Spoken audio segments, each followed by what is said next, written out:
मोक्षमार्गस्य नेतारं भेत्तारं कर्मभूभृतां ज्ञातारं विश्वतत्त्वानां वन्दे तद्गुणलब्धये वन्दे तद्गुणलब्धये।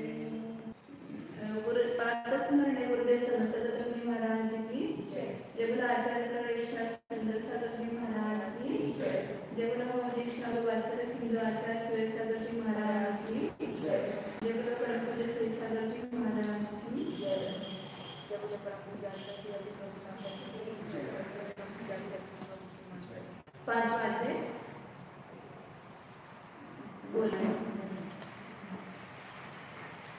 अजीवकाय आकाशतुला द्रव्याणि आकाशादेकद्रव्याणि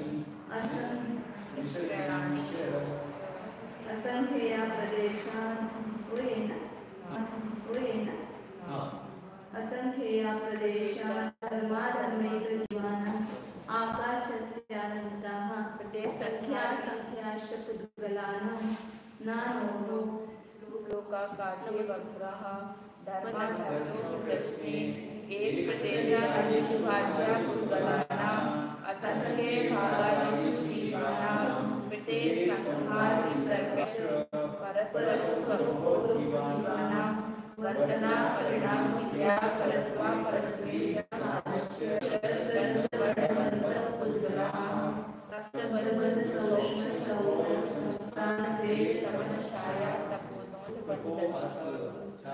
तपोद्योतवन्तश्च सर्वस्कन्धाश्च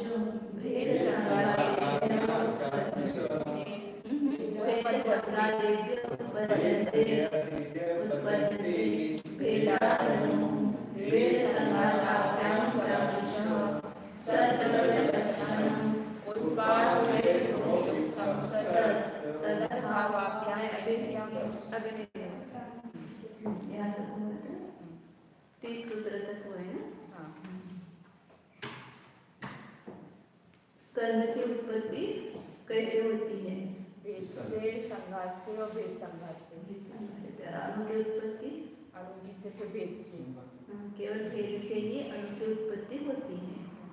और जब चाक्षुष स्कंद की उत्पत्ति होना है तो कैसी होगी?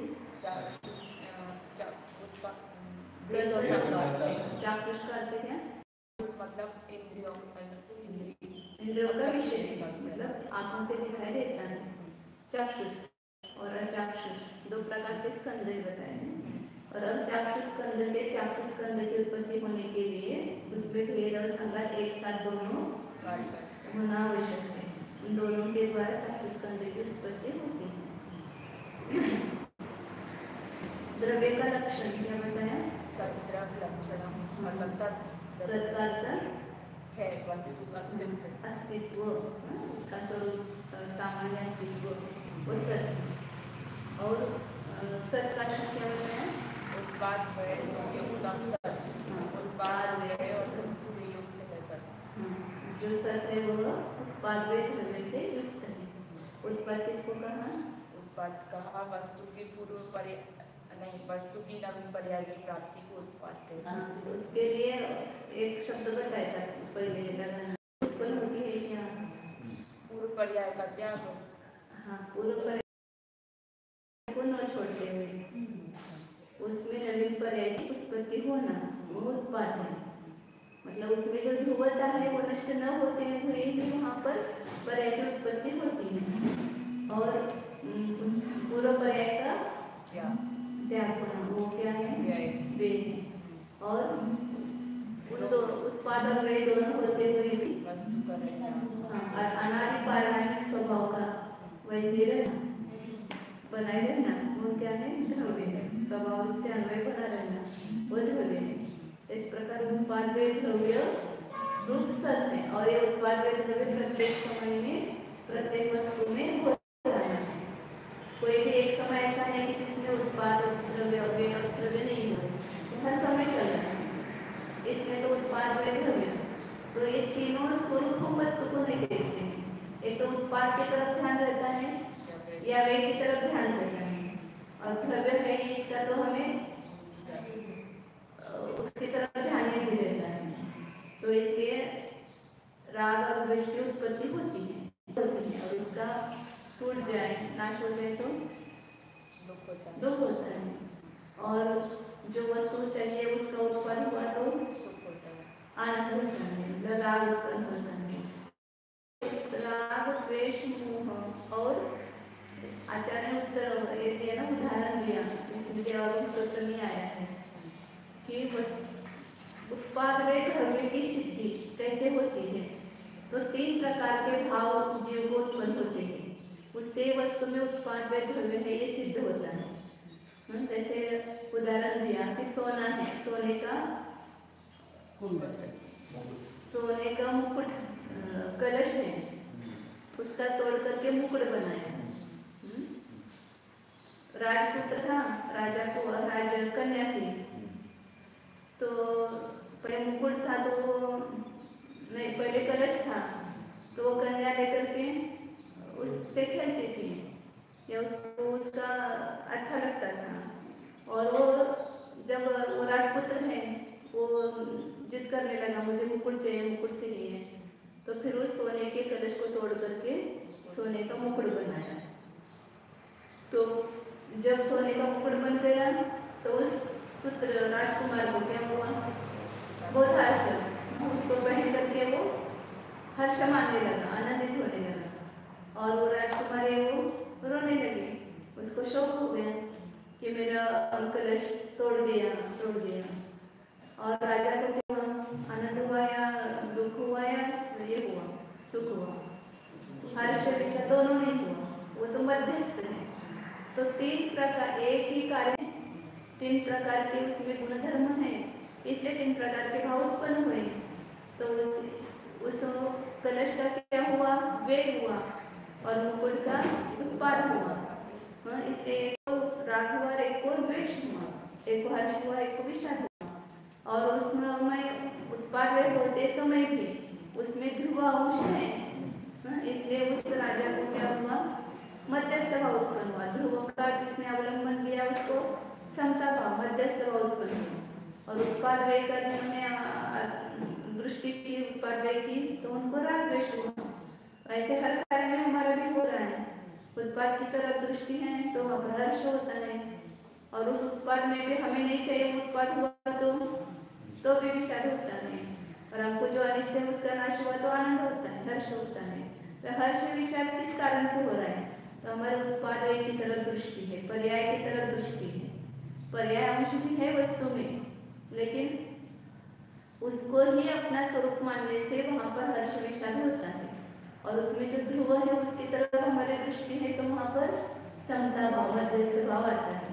इसलिए प्रत्येक वस्तु में उत्पाद होते हुए भी उसमें ध्रुवांश है। इस प्रकार उत्पाद ध्रुवयुक्तम सद बताया। अब यहाँ पर प्रश्न होता है कि ये द्रव्य क्या वस्तु है, या पहले नित्यावस्थिता, वहाँ पर नित्य शब्द आया है तो उस नित्य शब्द का क्या अर्थ है, ऐसा प्रश्न उत्पन्न होता है। इसलिए आठला सूत्राचार्य ने उस नित्य शब्द को समझा है, नित्यत्व का क्या स्वरूप है, या यहाँ पर ध्रुव भी शब्द आया है उसका क्या स्वरूप है वो बताते हैं। 31 नंबर का सूत्र है तद्भावाव्यम नित्यम।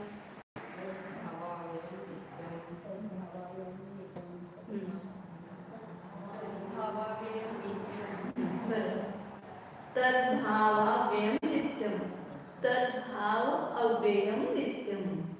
तद्भाव का व्यय न होना, तद्भाव बना रहना।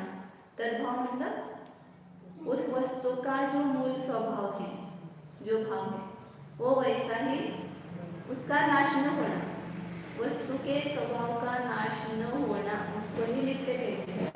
तत् तत् तत् तत् तत् तत् मतलब जिसका जो स्वभाव वो लेना।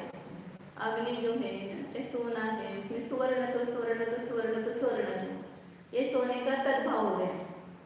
कुंडल था, अंगूठी बनाई तो भी उसमें सुवर्ण भाव है, वो तद्भाव है।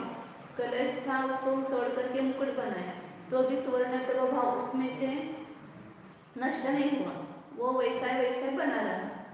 जैसे दूध है, दूध को लेते आप क्या करते हो, गरम करके जमाते हो, उसका दही बन जाता है। तो उसमें जो गोरसत्व है, गोरसपना, वो नष्ट हुआ क्या?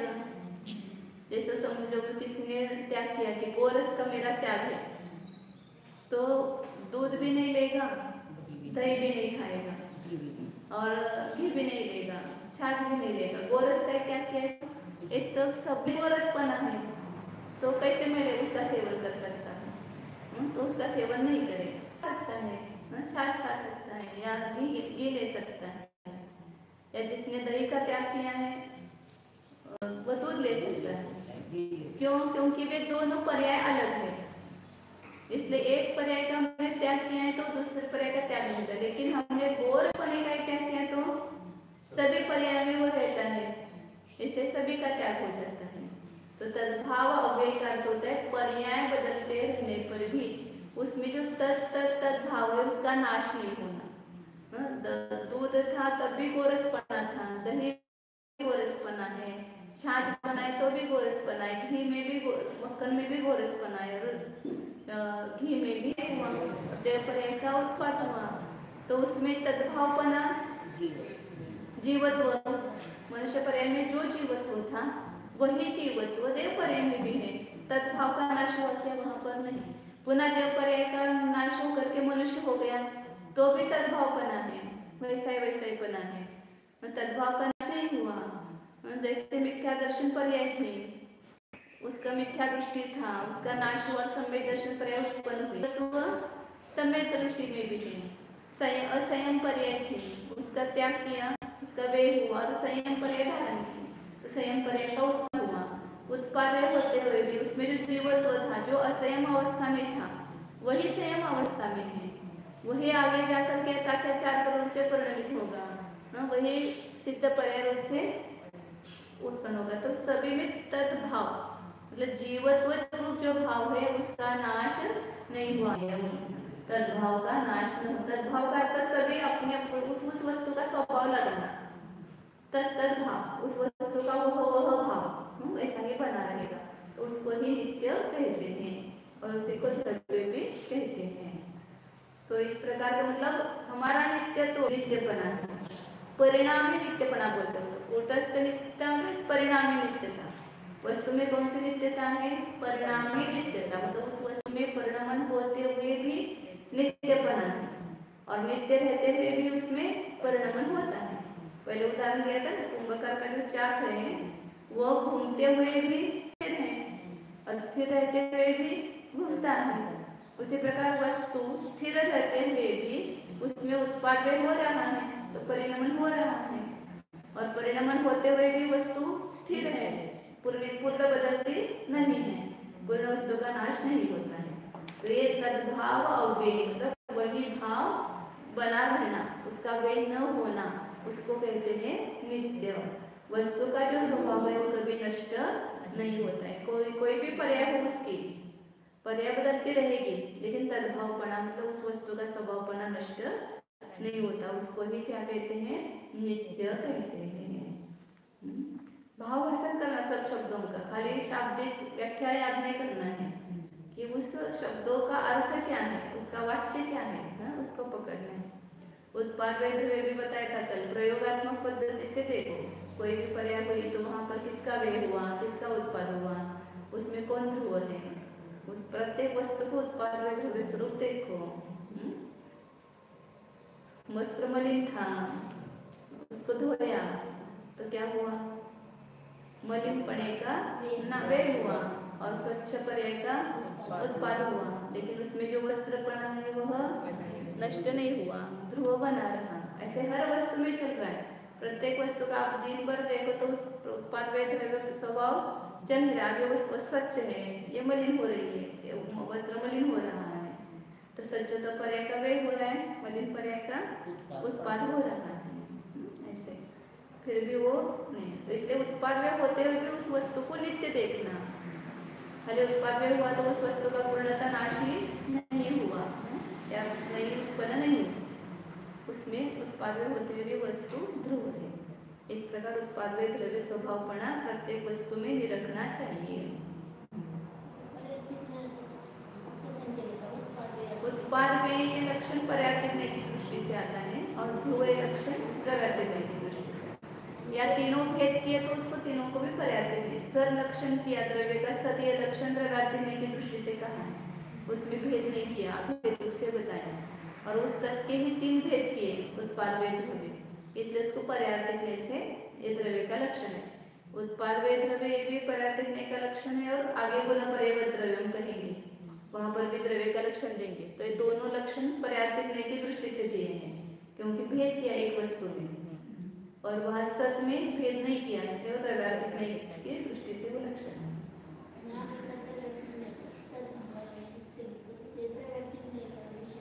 मतलब नित्य जो है ध्रुवता को देखना वो त्रैवर्तिक का विषय है ना, अभेद देखना सभी में। नित्यपणा त्रैवर्तिक नहीं से वस्तु, पर्याप्तज्ञ से वस्तु अनित्य है, उत्पाद व स्वरूप। और उत्पाद व द्रव्य लक्षण बताए वो भी पर्याप्तज्ञ की दृष्टि से बताए। अब आगे फिर प्रश्न होता है कि आप ऐसे कैसे स्वीकार करते हो, जो वस्तु है वो नष्ट कैसे होती है, जो नष्ट है वो है कैसे, ध्रुव कैसे है। मतलब तो विरुद्ध स्वभाव है ना, एक नित्यत्व अनित्यत्व, दोनों में से कुछ तो बताओ। अब ये वस्तु नष्ट भी होने वाली है और टिकने वाली भी है, ये वस्तु नष्ट भी होने वाली है, टिकने वाली भी है, ये दोनों कैसे हो सकता है? एक तो नाशवंत होगी या तो ध्रुव होगी, ऐसा सबको प्रश्न होता है। इसलिए बहुत सारे अन्य मतवादियों ने एकांत मान लिया है, अनेकांत को न समझने के कारण। तो वो अनेक दोष देते हैं, जैसे वो अभी न्याय को जिसको समझ में आता है ना उसको ये समझ में आएगा। इन्होंने पंडित जी ने यहाँ पर सब ये दिया है कि विरोध दोष, व्यतिकरण्य, अनवस्था, कैसे दोष आता है सब दिखाया है इसमें। नित्यत्व अनित्यत्व दोनों एक साथ रहना ये विरोध दोष है। जैसे जो वस्तु ठंडी है वो गर्म नहीं हो सकती है, तो इसमें वो विरोध दोष आता है। और दो विरुद्ध धर्मों का एक आधार वही अधिकरण दोष है।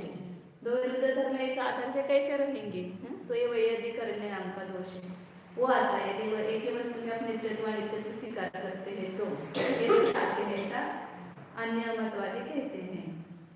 फिर कहते हैं कि एक ही वस्तु में जिन स्वरूपों की अपेक्षा भेदाभेद माना जाता है, फिर वे स्वरूप भेद और अभेद स्वरूप वो भिन्न है क्या भिन्न है, तो पुनः वो भिन्न है या भिन्न कहेंगे तो पुनः वो प्रश्न होंगे, तो अनवस्था दोष आएगा।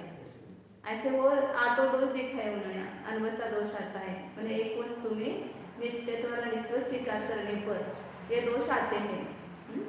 व्यतिकर दोष भी आता है, जिस धर्म की मुख्यता से नित्यत्व धर्म माना जाता है उसी की अपेक्षा अभेद माना जाए। ऐसे ये सब न्याय का विषय है, थोड़ा सा कठिन होगा सभी को, इसलिए अपन संक्षेप में समझते हैं। तो इसलिए आचार्य फिर ये दोषों को दूर करने के लिए ये बताया कि वहाँ पर उत्पाद होते हुए भी वहाँ पर ध्रुवत्व कैसे है, और ये नित्यत्व अनित्यत्व एक साथ रहते हुए भी उसमें विरोध नहीं आता है। क्यों नहीं आता है, तो उसके लिए हेतु दिया आगे 32 नंबर के सूत्र में। अर्पिता नर्पित सिद्धे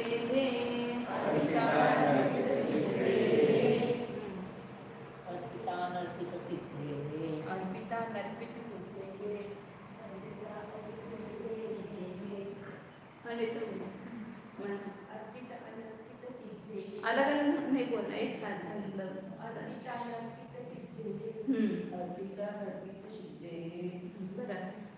अर्पित अनर्पित सिद्धे है, पीछे के सूत्र के लिए हेतु दिया है। एक ही वस्तु में उत्पाद व द्रव्य तीनों कैसे रहते हैं, तो उसके लिए कहा कि अर्पित और अनर्पित से सिद्धि होती है। अर्पित का अर्थ क्या होता है, मुख्य, और अनर्पित शब्द का अर्थ होता है गौण। अर्पित माने जो मुख्य है और अनर्पित मतलब गौण है। तो वस्तु में अनेक धर्म होते हुए भी जिस समय जिस धर्म की मुख्यता रहती है उस अपेक्षा से, उस विवक्षा से वस्तु वह मुख्य धर्म हो जाता है, बाकी के धर्म गौण हो जाते हैं। और जिस धर्म की विवक्षा वहाँ पर नहीं है, वे सब धर्म गौण हो जाते हैं।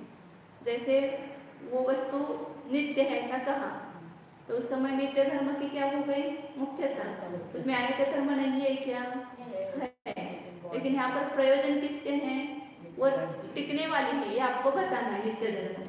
तो उस नित्य धर्म की क्या हो जाती है? मुख्यता। और अनित्य धर्म उस समय गौण हो जाता है।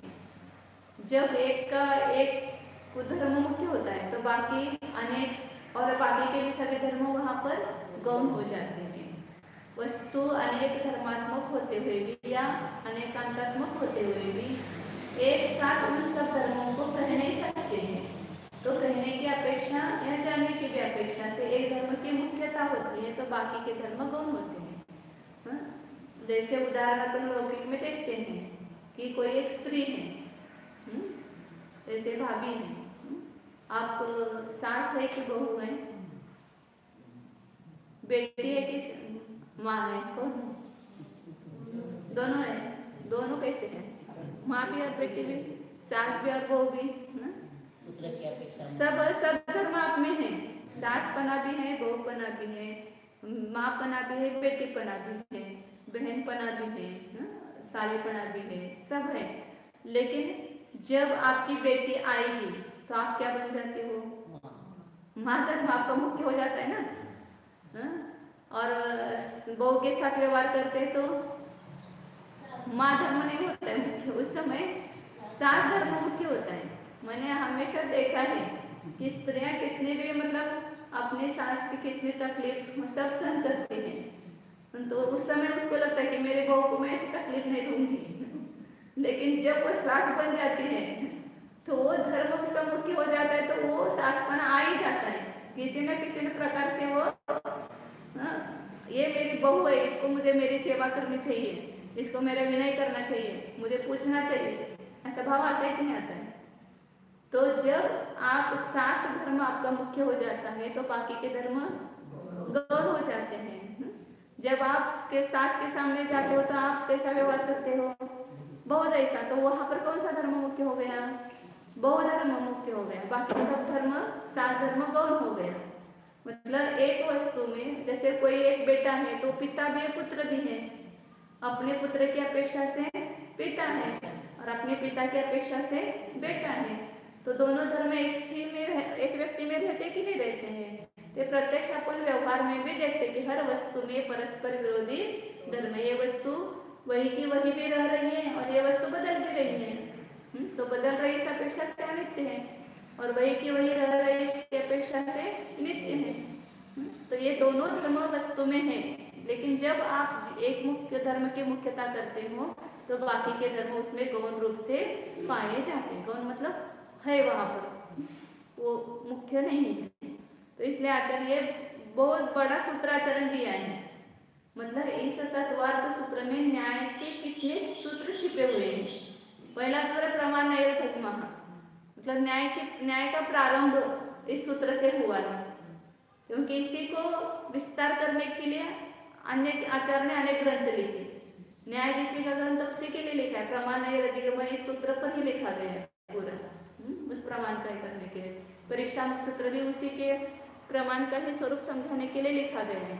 फिर उस प्रमाण एक परीक्षा सूत्र पर कितने बड़े बड़े ग्रंथ हुए, प्रमेय रत्नमाला, प्रमेय कल मार्कंड और बाकी के इसके ऊपर भी हुए। तो इसलिए तत्वार्थ सूत्र मतलब इसमें न्याय शास्त्र का उगम हुआ है। इस सूत्र में ये अर्पित अनर्पित सिद्ध है। अव्याकरण विवक्षाचा एक धर्म की विवक्षा होते तो अन्य धर्म अविवक्षित होते। कोई अर्पित नर्पित विवक्षा अविवक्षा कहो या अर्पित अनर्पित कहो, दोनों का अर्थ एक ही है। जिस समय जिस धर्म को कहने की हमारी विवक्षा होती है वह धर्म मुख्य होता है, बाकी के धर्म उस समय गौण होते हैं।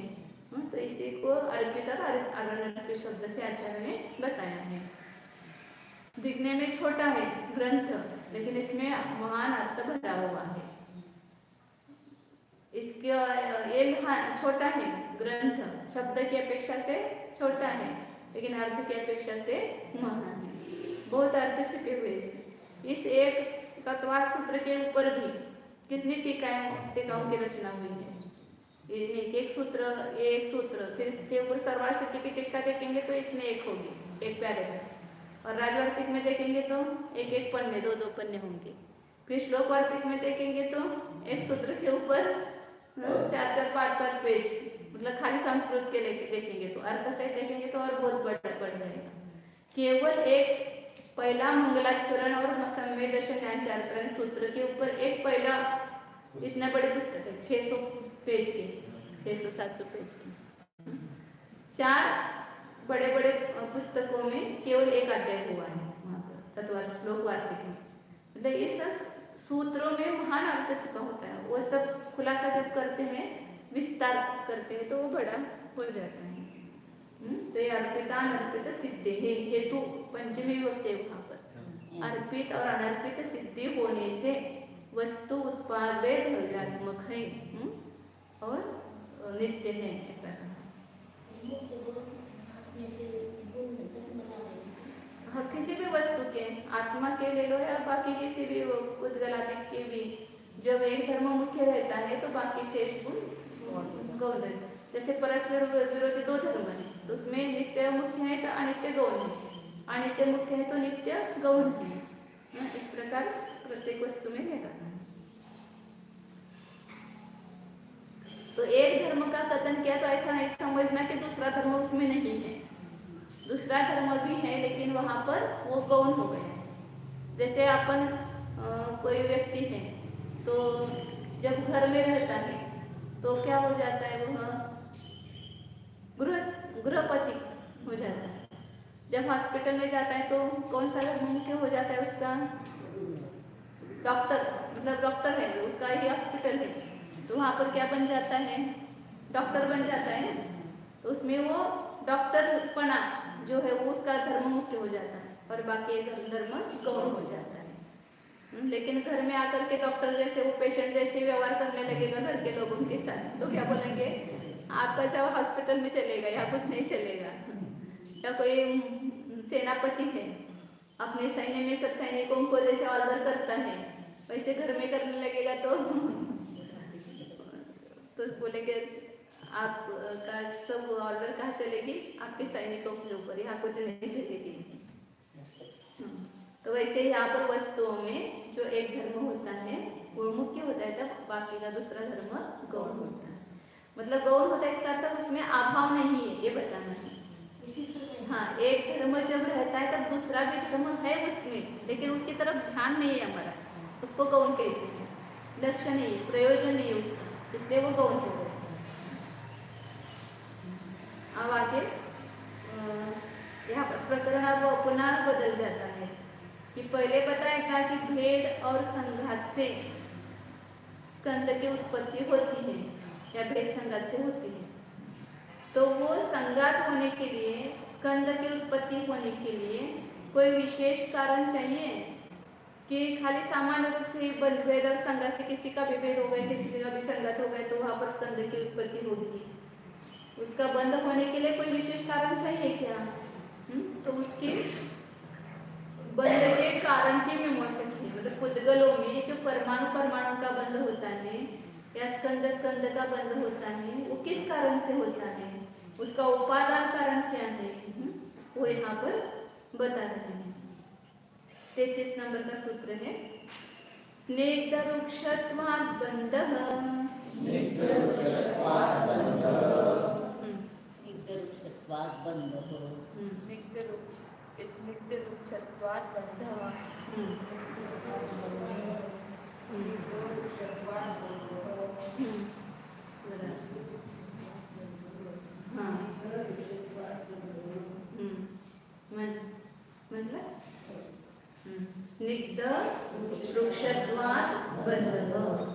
स्निग्ध वृक्षत्वात्, ये भी कौन सी विभक्ति है?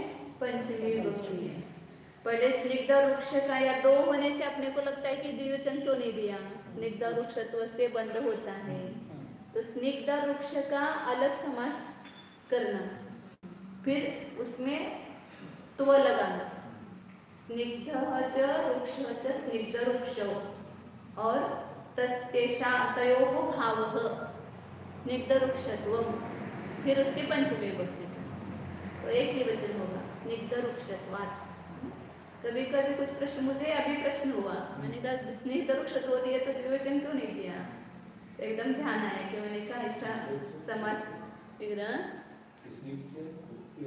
वृक्ष इनका द्वंद्व समास करके फिर उसका भाववाचक बनाने के लिए तयोः भाव से, फिर उसकी पंचमी स्निग्ध वृक्षत्व शब्द बना, फिर उसकी पंचमी विभक्ति स्निग्ध वृक्षत्वात् बंधतो, मतलब स्निग्ध और वृक्षत्व के कारण, स्निग्ध मतलब तो शब्द दोनों को लगाते तो एक बढ़ जाता है ना, यहाँ पर स्वर ज्यादा हो जाते, इसलिए दोनों को मिला करके तो लगाया, तो दोनों को अलग अलग लगाना अपने को। स्निग्धत्व और वृक्षत्व गुण के कारण बंध होता है। तो स्निग्धत्व मतलब क्या? चिकनापना, चिकट बोलते मराठी में, और वृक्षत्व मतलब रूखापन। तो जो बंध होता है पुद्गलों का, वो किस गुण के कारण होता है? तो प्रत्येक पुद्गल में बताया था, स्पर्श रस गंध वर्ण, ये 4 गुण रहते हैं हर पुद्गल में। तो उसमें स्पर्श गुण के पुनः 8 भेद हैं, 8 पर्याय हैं। कौन कौन सी है? हाँ, हल्का भारी, ठंडा गरम, ठंडा गरम, हल्का भारी, लघु कठिन और मृदु, और स्निग्ध और रुक्ष। स्निग्ध रुक्ष स्पर्श गुण की पर्याय है। उस पुद्गल परमाणु में स्कंद में या तो स्निग्धपना चिकनापना रहेगा या रूखापना रहेगा, दोनों में से कोई एक गुण नियम से होगा। जैसे तेल है, गुड़ है, इसमें क्या है? चिकनापना है। दूध है, ये इसमें चिकनापना रहता है। और जैसे धूल है, कंकड़ पत्थर है, इसमें कौन सा रेती है, इसमें रूखापना है, तो इसलिए वो रूखापना है। लेकिन हम कहते हैं कि रूखापने के कारण बंध नहीं होता है, लेकिन ऐसा नहीं है। रूखापना भी बंध का कारण बताया। यदि समझो खाली आप स्निग्ध का लड्डू बना रहे हैं, उसमें घी ज्यादा हो गया, तो उसमें क्या डालना पड़ता है? वापस आटा डालना पड़ता है। तो खाली स्निग्ध से बंद हो गए, उसमें रूखापना डाला तो वो बंद हो गए। मतलब स्निग्ध और वृक्ष गुण कहने का तात्पर्य कि दोनों बंध के कारण है। जैसे आत्मा के राग और द्वेष दोनों भाव कर्म बंध के कारण है, राग से भी बंद होता है और द्वेष से भी बंद होता है।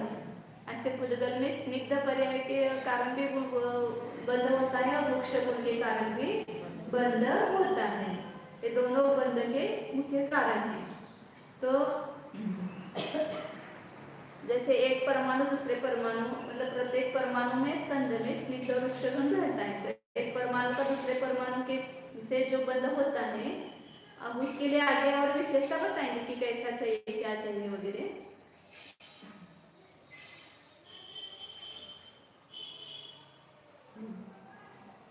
तो अब यहाँ पर ये प्रश्न होता है कि स्निग्धत्व और वृक्षत्व गुण के कारण बंध होता है, तो उस कितने स्निग्धत्व गुण होंगे तो उसमें बंध होगा? गुण मतलब अविभाव प्रतिच्छेद।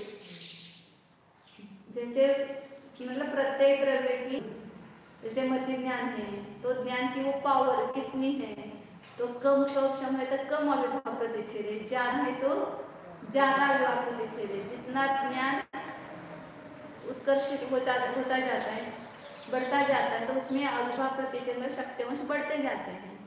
घटेगा ज्ञान तो उसमें अविभाव प्रतिच्छेद घट जाएंगे। तो इस प्रकार ज्ञान गुण में, दर्शन गुण में, चारित्र गुण में जैसे शक्तियांश घटते हैं बढ़ते हैं, तो उसमें ज्ञान गुणों की हीनता और उत्कर्षता अपने को समझ में आती है। इसी प्रकार पुद्गलों में भी, परमाणुओं में भी उसमें जो गुण है, स्निग्ध गुण, वृक्ष गुण, इसके अविभाव प्रतिच्छेद कम ज्यादा होते हैं। किसी में कम है, किसी में ज्यादा है, सब में समान नहीं होते हैं। तो फिर कौन सा स्निग्ध गुण वृक्ष गुण चाहिए? सभी स्निग्ध गुण वृक्ष गुणों का बंध होगा क्या? उसमें कितने भी अविभाव प्रतिच्छेद हो तो बंध होगा क्या? ये प्रश्न होता है। तो इसलिए वहां पर आगे अब उसकी विधि और निषेध बता रहे हैं, किनका नहीं होता है, किनका होता है। ये बताने के लिए आगे मतलब जो अपन ने द्व्यणुक, त्र्यणुक, चतुर्णुक, संख्यातानुक, असंख्यातानुक, अनंतानुक जो स्कंद की उत्पत्ति होती है ना, तो वो इस निर्दवृक्ष गुण के कारण होती है, ऐसा कहा था। उसके ही अब उसमें क्या योग्यता चाहिए तब बंद होगा। खाली स्निग्ध गुण होने से बंद होगा क्या? सभी पुद्गलों में है तो सभी का क्यों नहीं बंद होता है?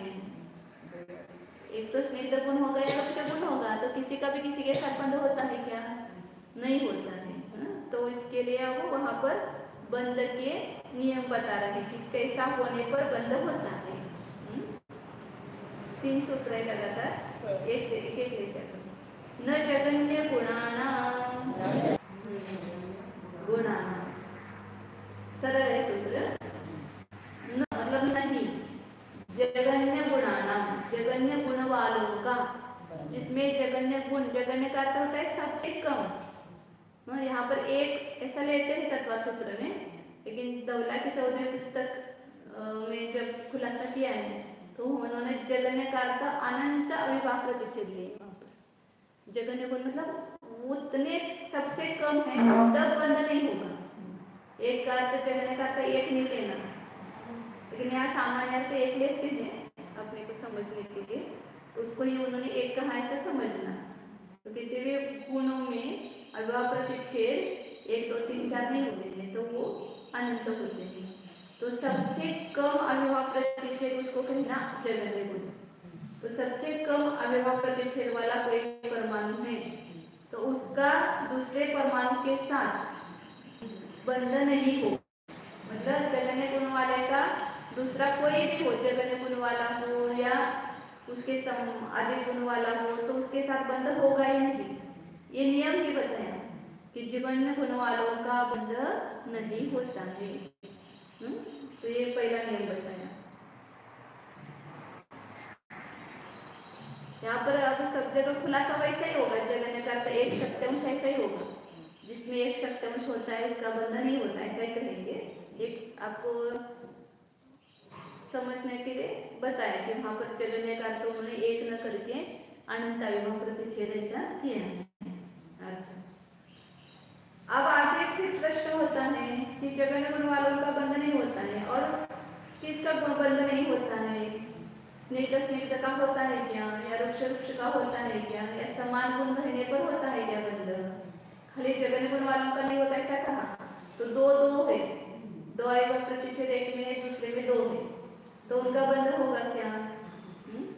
या 3 का होता है क्या, 5 का होता है क्या, या 4 का होता है क्या? ये प्रश्न उत्पन्न होते हैं। तो उसका निषेध करने के लिए फिर आगे सूत्र बताया है। गुण साम्ये सदृशानां गुणों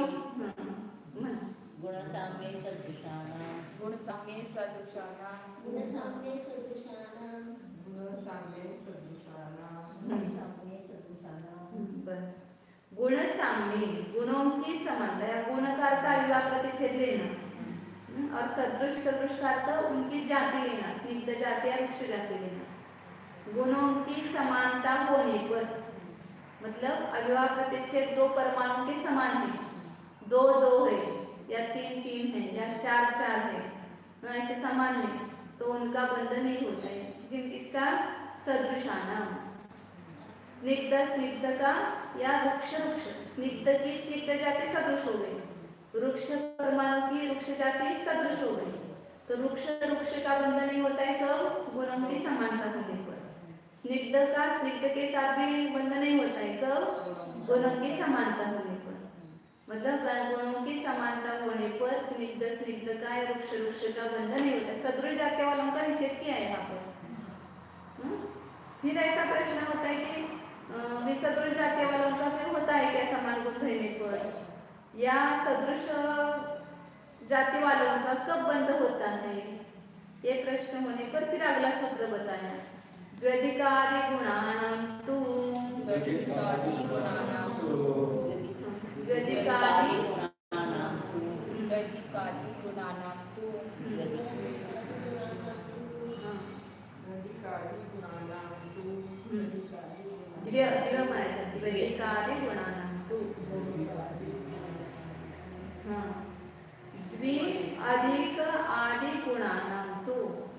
बंद हो गया।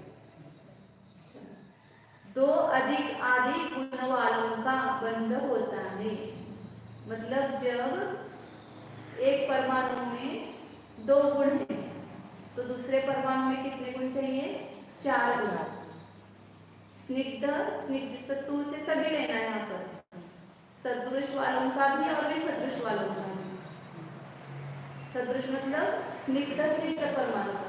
एक स्निग्ध परमाणु में 2 गुण है तो दूसरे परमाणु में कितने स्निग्ध गुण चाहिए? 4 गुण चाहिए। तब उन दोनों का भी बंध होता है। कोई कम चिकना है और अधिक चिकना हो गया, थोड़ा सा अधिक, ज्यादा एकदम चिकना होता है तो भी बंध नहीं होता है, और उससे कम भी होता है तो भी नहीं चिपकता है।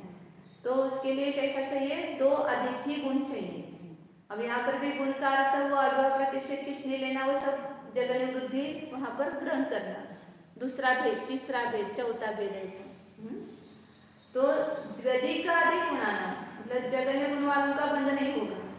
फिर वो जगन्य से एक गुण अधिक हो गया तो 2 गुण वाला हो गया, तो लेकिन उसका दूसरे परमाणु के साथ जब बंध होगा तो दूसरा परमाणु कितना गुण वाला चाहिए? 2 अधिक वाला चाहिए। 2 गुण वाला है तो दूसरा 4 गुण वाला होना चाहिए। 4 गुण वाला है तो वो उसका 6 गुण वाले के साथ होगा। स्निग्ध, स्निग्ध 2 गुण स्निग्ध परमाणु का 4 गुण स्निग्ध परमाणु के साथ भी होगा। 2 गुण स्निग्ध परमाणु का 4 गुण वृक्ष वाले के साथ भी बंध होगा। और 2 गुण वृक्ष वाले का भी 2 गुण वृक्ष वाले के साथ, 4 गुण वृक्ष वाले के साथ होगा। 2 गुण वृक्ष का भी 4 गुण स्निग्ध वाले के साथ बंध होगा। मतलब सदृश जाति में भी और विसदृश जाति में भी कितना अधिक चाहिए? 2 गुण अधिक चाहिए। स्निग्ध, स्निग्ध का भी बंध होगा, वृक्ष, वृक्ष का भी होगा और स्निग्ध वृक्ष का भी होगा। बंध का अर्थ तो होता है मिलना।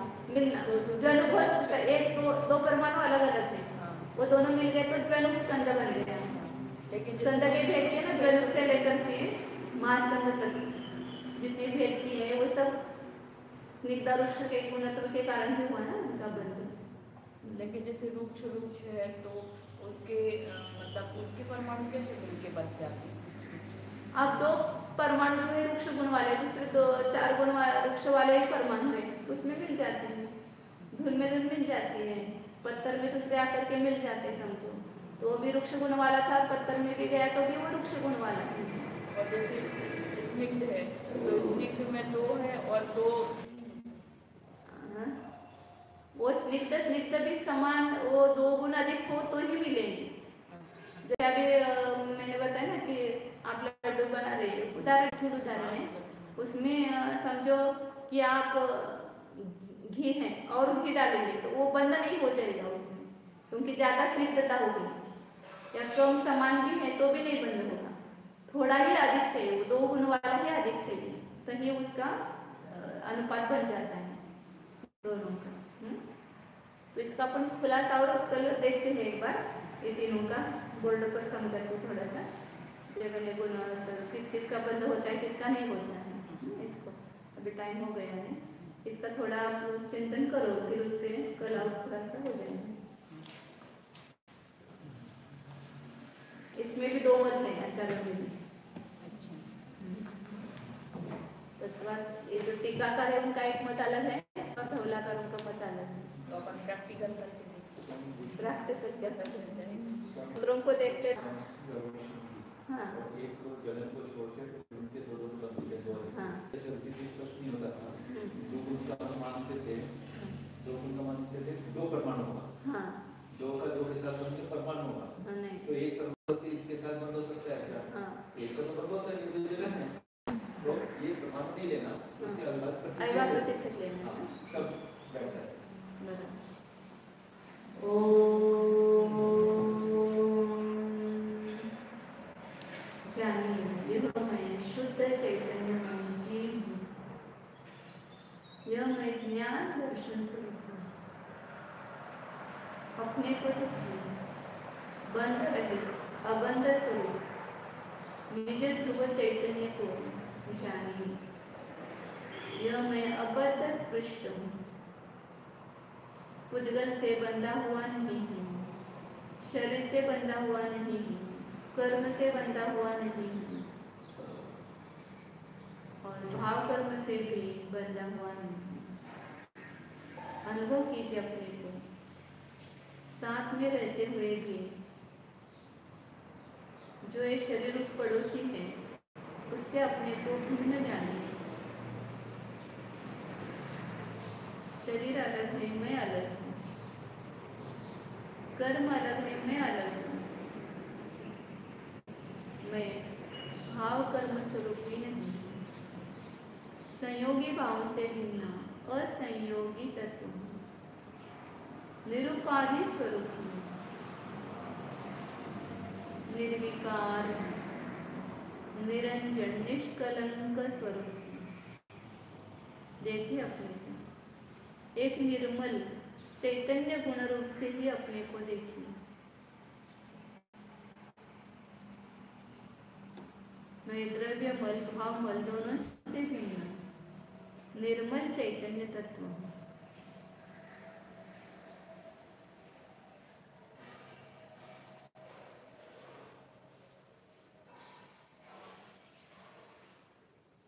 तद्भावाव्ययम् नित्यम्।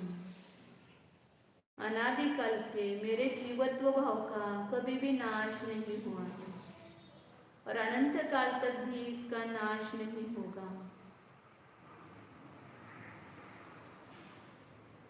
मैं ध्रुव नित्य शाश्वत पदार्थ हूँ।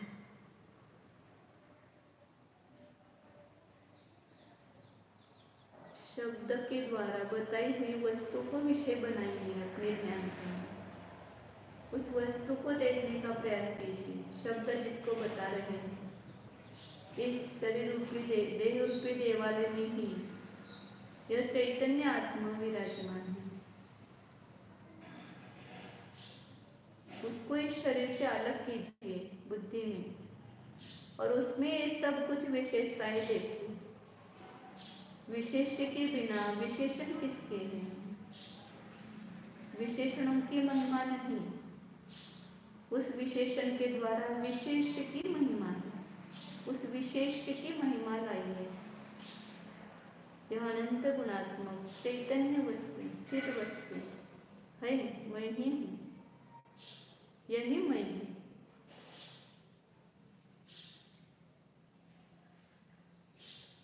शुद्ध चिदानंद स्वरूप ज्ञानानंद स्वरूप अव्यय स्वरूप अविनाशी स्वरूप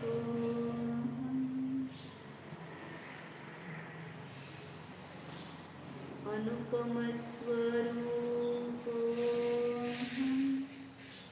अद्वितीय स्वरूप अप्रतिम स्वरूप अद्भुत चैतन्य रत्नाकर स्वरूप शुद्ध एको